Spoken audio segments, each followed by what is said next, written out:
মারিয়াম ইদিন তাবাদাত মিন আহলিহা মাকানান শারকিয়্যা। সূরা মারিয়াম, মরিয়ম যখন, হযরতে মারিয়াম যিনি ঈসা নবীর মা, যখন নিজেকে পূর্ব দিকে এক স্থানে পর্দা করে নিল, তখন হযরতে জাকারিয়া বলছেন মরিয়মের কাছে কোনো রাস্তা নাই খাবার দাবারের, আল্লাহ জান্নাত থেকে খাবার পাঠিয়েছেন। হযরতে জাকারিয়া প্রশ্ন করছেন, ক্বালা ইয়া মারিয়াম আন্না লাকি হাদা, ওগো মরিয়ম এই সমস্ত ভালো মন্দ খাবার দাবার তোমার কাছে কোথা থেকে আসছে?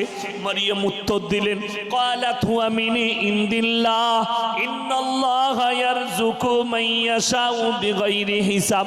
আল্লাহ যাকে ভালোবাসেন, আল্লাহ যাকে পছন্দ করেন তাকে বেসুমার রিজক দান করেন। কোথা থেকে দেবো, কেমন করে দেবো, আমি আল্লাহ ছাড়া পৃথিবীর কেউ জানে না। জোরে বলুন সুবহানাল্লাহ। আপনি অনুভব করতে পারবেন না আল্লাহ কোথা থেকে আপনাকে রুজি দিয়ে দেবে, আপনি চিন্তা ভাবনাও করতে পারবেন না। এরপরে চলুন, কার কোথায় কখন মৃত্যু হবে, এটা 4 নম্বর। কার কোথায় মৃত্যু হবে আমি আল্লাহ ছাড়া পৃথিবীর কেউ